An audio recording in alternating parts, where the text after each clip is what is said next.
पाकिस्तान का ऑपरेशन बुनियान अल मरसूस पाकिस्तान ने भारत में घुसकर कहां अटैक किया है। ब्यास में भारतीय सुपरसोनिक की मुकम्मल फैसिलिटी को डिस्ट्रॉय कर दिया गया है। अंबाला का फजाई अड्डा जहां पर फेल की पूरी स्क्वाड तैनात थी, इस पर भी पाकिस्तान ने स्ट्राइक की। इसके अलावा पठानकोट के वो डिस्ट्रिक्ट जो आज़ादी के बाद पाकिस्तान को मिलना थे, उस बेस पर पाकिस्तान ने स्ट्राइक की है।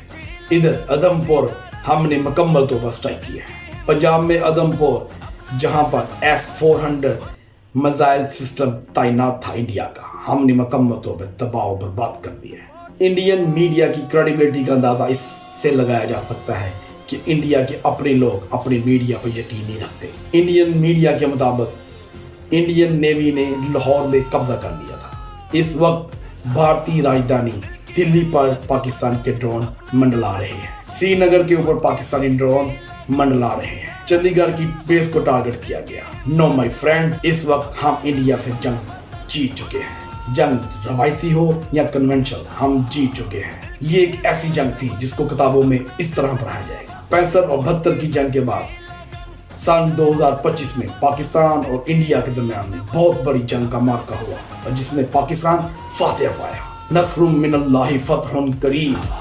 पाकिस्तान जिंदाबाद।